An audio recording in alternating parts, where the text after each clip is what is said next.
আমার যদি কখনো মেয়ে বড় হয় আর ওনার যদি কোনোদিন প্রয়োজন হয় আমি ওনার সাথে পর বিবাহ দিব, তখন উনি আমার শ্বশুর আমার জামাই হয়ে যাবে।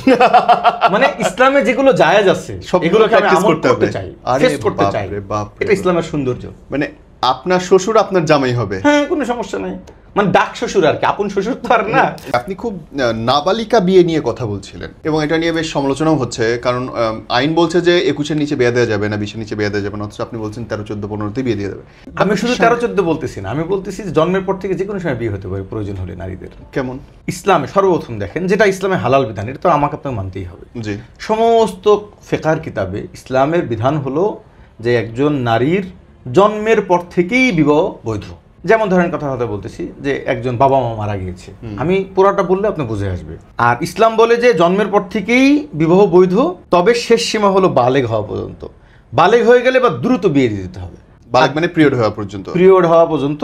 এরপরে যে দ্রুত বিয়ে দিতে হবে, যত দ্রুত বিয়ে দেওয়া সম্ভব, সেটা চাই 9 পিরিয়ড হোক, 10 হোক, 11 হোক, 12 হোক, এটা গেল। এখন নাবালিগ বিয়ে যারা অল্প বয়সে যাদের বিয়ে হবে কাদের প্রয়োজন? এক নম্বর ইসলামের ভিতরে যেটা আসছে সর্বপ্রথম যে তোমরা ইয়েতিম যারা, দেখেন আমাদের বাংলাদেশে মাত্র 20% ইয়েতিমদেরকে পাবেন যারা ভালো করে জীবনযাপন করে, বাকি 80% দেখবেন আসলে হয়তো কেউ মামার বাড়িতে আছে, মামির ঝাঁটার বাড়ি খাচ্ছে, কেউ ভাইয়ের কাছে আছে, কেউ চাচার বাড়িতে আছে। এবং অসংখ্য ইয়েতিম নারীগুলো হয়তোবা অনেক বড়লোক ফ্যামিলির ইয়েতিম হলে হেফাজত হয়ে যায়, কিন্তু স্বাভাবিক গরিবের, আমার কাছে একটা ইয়েতিম স্ত্রী আছে, তার বাবা যেদিন মারা গিয়েছে তারা 3 সন্তান সহকারে আমার শাশুড়িকে তারা যে বের করে দিয়েছে, 7 বছর আমার শাশুড়ি কারেন্টের মানে গরমের মধ্যে কাজ করে সন্তানগুলোকে লালন পালন করতেছে। এবং এক একটা ইতিম মেয়ে যে কিভাবে জীবনযাপন করে, এই নারীগুলোর হেফাজতটা কিভাবে হবে? তো এই নারীগুলো হেফাজত হবে হলো যে বাস একমাত্রই স্বামী নিঃস্বার্থ স্ত্রীর কাছে কি করে। তাহলে আপনি যেই বয়সে ইতিম হবে, যদি অন্য কোনো আপনি দায়িত্বশীল না পান, তাহলে যে কোনো একজনের সাথে বিবাহ দিয়ে দেন। এবং এটা নবীর, এটা কোরআনে আসছে, ফাইন খিফতুম আল্লাহ তুকসিতু ফিল ইয়াতামা, তোমরা যদি মনে করো যে ইতিমদেরকে হেফাজত করতে তোমরা ইনসাফ করতে পারতেছো না, ফানকিহু মা তাবা লাকুম মিনান নিসাই মাসনা ওয়া সুলাসা রুবা, তাহলে তুমি নারীদের যে কাউকে বাস তুমি 1, 2, 3টা বিয়ে করো। তাহলে দেখেন একাধিক বিবাহটাও কিন্তু প্রথমে আসছে ইতিমদের হেফাজত করার জন্য। অনেক বাবারা আছে আমার সাথে যোগাযোগ করতেছেন, তার একটা মেয়ের বয়স 9 বছর, একটা মেয়ের বয়স 7 বছর, একটা ছেলের বয়স 4 বছর, একটা মেয়ের বয়স 2 বছর, অ্যাক্সিডেন্টে প্যারালাইজড হয়ে গেছে। চালাবে কেমন করে? এখন সে এই পুরা পরিবার নিয়ে বড় কষ্টে আছে, এর কাছে সাহায্য চাই। ওই সরকারি, যেমনকি জুলাইয়ের এই গ্যাঞ্জামের সময় অনেকে হয়েছে, তারা এখন সরকারি অফিসে দৌড়ে বেড়াচ্ছে। আমার কাছে ফোন দিয়েছে, আমাদের সমাধান হলো এটা 9টা, আপনার যেহেতু আর কখনো কামাই হবে না, উনি প্যারালাইজড হয়ে গেছে, শেষ। আমি বললাম যে আপনি পুরা সংসারটা চালাবেন কিভাবে? ইসলাম সমাধান দিয়ে দিছে, সেটাকে আপনার 9 বছরের মেয়েটাকেও একটা ভালো ছেলের সাথে বিয়ে দিয়ে দেন, সে তার দায়িত্ব নেবে। 7 বছরের মেয়েটাকেও একটা ভালো ছেলের সাথে বিয়ে দিয়ে দিন, সে তার দায়িত্ব নিয়ে নেবে। 4 বছরের মেয়েটাকেও বিবাহ দিয়ে দিন একটা ভালো ছেলের সাথে, সেও তার দায়িত্ব নিয়ে নেবে। এখন এই যে 7 বছরের মেয়েটারে আপনি বিয়ে দিতে পারবেন 14 বছরের একটা ছেলের সাথে, সেই ছেলেটা না দায়িত্ব কেমনে নেবে? 14 বছর ছেলে নেবে কেন? সে 25 বছরের ছেলের সাথে বিয়ে করবে, 30 বছরের ছেলের সাথে বিয়ে করবে। আল্লাহ রাসূল 50 বছর বয়সে 51 বছর 6 বছরের নারীকে বিয়ে করেন। এই যে আমাদের দেশে একটা সমস্যা, বয়সের ডিস্টেন্স, এটা মারাত্মক ভুল আমাদের দেশে। মনে হয় না শারীরিক গঠনের জন্য সম্পর্ক এবং মানসিকতায় প্রভাব বিস্তার করতে পারে? এটা আমাদের সামাজিকতার কারণে করে। যেমন আপনি বোঝানোর জন্য বলি, বয়সের ডিস্টেন্সে বিয়ে হয়, আন্টির সাথে প্রেম করতেছে, 3 সন্তানের মেয়ের সাথে প্রেম করতেছে 18 বছরের ছেলে, এবং ধুমায়ে করতেছে, এবং বছরকে বছর করতেছে না, এটা কিন্তু চলতেছে, কোনো ডিস্টার্ব হচ্ছে না। ডিস্টার্বের কথা তখনই আসবে যখন কেউ বিয়ে করবে, তখনকার মানসিকতা মিলবে না। তো মানসিকতা না মিললে 3 বছর প্রেম করলো কেমন? আবার দেখেন বহুত নারীরা আছে স্কুল কলেজে পড়তেছে, তারা কিন্তু আপনার সুগার ড্যাডি বা ধরেন আপনার 45-48 বছরের ছেলেদের সাথে কিন্তু ধুমায়ে প্রেম করে যাচ্ছে। প্রশ্ন তখনই আসবে যখন বিয়ের কথা বলবে, মানসিকতা মিলবে না। এটাই আমার নবীজি দেখাই দিয়ে গেছেন যে 50 বছরের ছেলের সাথেও 6 বছরের মেয়ে বা 9 বছরের মেয়ে সংসার করতে পারে, কোনো সমস্যা নাই। দেখেন হযরতে উসমান রাদিয়াল্লাহু আনহু, হযরতে ওমর রাদিয়াল্লাহু আনহু 60 বছর বয়সে যে আবার বিবাহ করছে। হযরতে আলী রাদিয়াল্লাহু আনহু, উনি হাসান হুসাইন, বাবা এবং 2 ভাই, সবাই কিন্তু ভাইরা ভাই। হযরতে আলী, হযরতে হাসান হুসাইন, বাপ বেটা ভাই, সবাই ভাইরা ভাই। কেমনে? হযরতে আলী রাদিয়াল্লাহু আনহু যে 9 নম্বর স্ত্রী ছিল, ঠিক আছে, উনি তো একটা 4টা বেশি তো একসাথে রাখে নাই। 9 নম্বর স্ত্রী আরো 2টা বোন ছিল, তো আলী করছে বড় বোনকে, মেজোটা হে করছে আলীর বড় ছেলে, পরেরটা হে করছে আলীর ছোট ছেলে। এটা জায়েজ আছে? হ্যাঁ, ও তার আপন খালা তো আর না, সে তো হলো বাবার স্ত্রীর বোন। তাহলে মাথা ঘুরতেছে আমার, 3 বাপ বেটা ভাইরা ভাই, 3 বাপ বেটা ভাইরা ভাই। মাথা ঘুরতেছে আমার জিনিসটাতে, আপনি আবার বলেন জিনিসটা, বুঝছেন? আপনি এইটুকু আবার বলেন। হাসান হুসাইন তো আলী রাদিয়াল্লাহু আনহুর ফাতেমার সন্তান, সঠিক। আলী রাদিয়াল্লাহু আনহুর আরেক স্ত্রী, ঠিক আছে, ওই স্ত্রীর আরো 2 বোন ছিল, সেগুলো কিন্তু হাসান হুসাইনের কিছু হয় না, ওটা বাবার বোর বোন, ডাক খালা বলতে পারে, যে ডাকের দিকে খালা হিসেবে ডাকতে পারে, কিন্তু মাহরাম কেউ না। তো ওনার আরো 2টা বোন আছে, এই 2টা বোনকে কে হেফাজত করবে? তো আলী বলছেন যে আমার আরো 2টা শালী আছে, তোরা 2জন বিয়ে করে নে। তো বড় ছেলে একটাকে বিয়ে করছে, ছোট ছেলে একটা বিয়ে করছে। আলী, হাসান, হুসাইন তিনজনই বাপ বেটা ভাই, সবাই ভাইরা ভাই।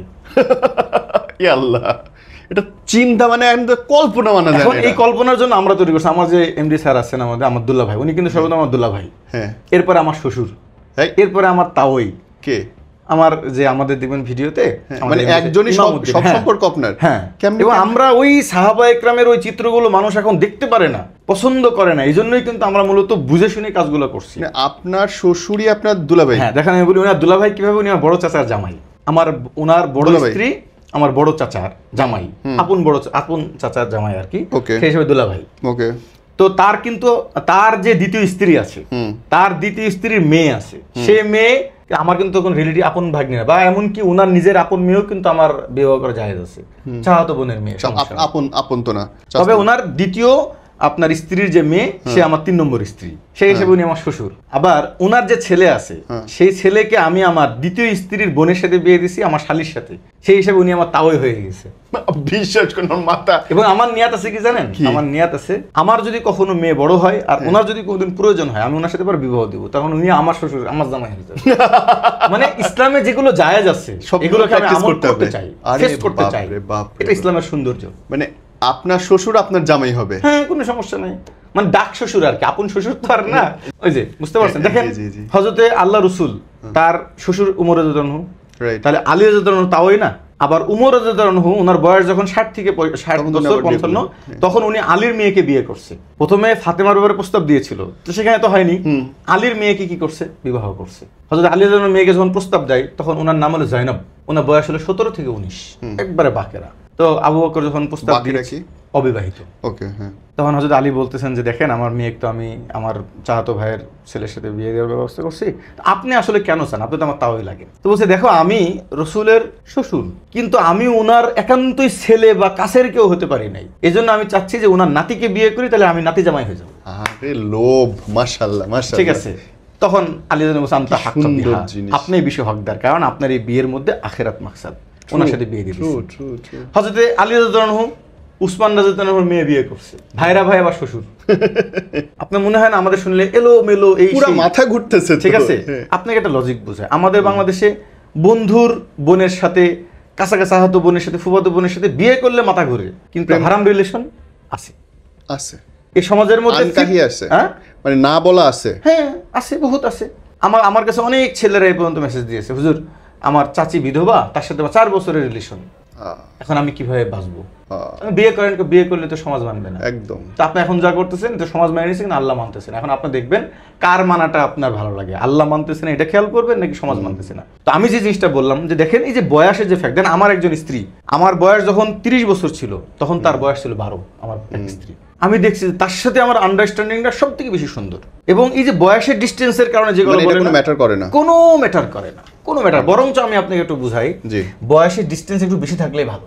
যেমন আমি ডিসটেন্স মানি, এবং আমি গত সপ্তাহে কথা বলতেছি, আপনার স্ত্রী স্বাভাবিক, আমাদের দেশে স্ত্রীদেরকে কিন্তু 10 বছরের ডিস্টেন্সের মধ্যে মধ্যে রাখে, এর থেকে পার হয়ে গেলে কিন্তু বলে বুড়ার সাথে বিয়ে করছে। হয় কেউ 10 বছরের ছোট, কেউ 8 বছরের, কেউ 5 বছর, স্বাভাবিক এখন জেনারেশন কিন্তু 5-6 বছর। তো আমরা ধরে নিলাম 10 বছরই ধরে নিলাম, তাহলে আপনার স্ত্রীর বয়স যখন 50, আপনার বয়স তখন 60, আপনার স্ত্রী 50 হয়ে গেছে, মানে ইসলামেও বলে যে ইনি আয়েসা, ইনারা হায়েজ হবে না, শারীরিক চাহিদা সবকিছু লেস।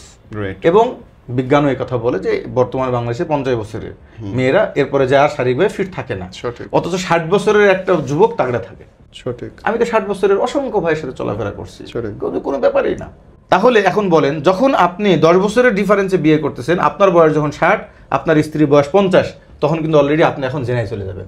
এই জন্য বাংলাদেশে আমি গোয়ালন্দ ঘাটে ওখানে আমার টিম নিয়ে গিয়েছিলাম, আমি জিজ্ঞাসা করছি এখানে কোন বয়সের মানুষ বেশি আসে, বলছে যে 55 বছর উপরের মানুষ বেশি আসে, 70 থেকে 80% মানুষ 50-এর উপরেরটা আসে। এর কারণ কি বলেন তো? কারণ এই 50 বছরের পুরুষের সবগুলোর স্ত্রীর বয়স এখন 45-48, তার মানে সবগুলো বেকার, বাড়িতে আর কোনো ভালো লাগে না, এখন সবগুলো ছুরি খুঁজে বেড়ায়। ভাই, কিন্তু যদি আপনার 20 বছরের ডিফারেন্স হতো, ধরেন আপনার একটা স্ত্রী আছে 5 বছরের, আর একটা স্ত্রী আছে 20 বছরের, অথবা একজন স্ত্রী আপনার 20 বছরের ডিফারেন্স, তাহলে আপনি যখন বিয়ে করতেছেন 35-এ, আপনার স্ত্রী বয়স ধরেন তখন 12, কথার Right, কথা।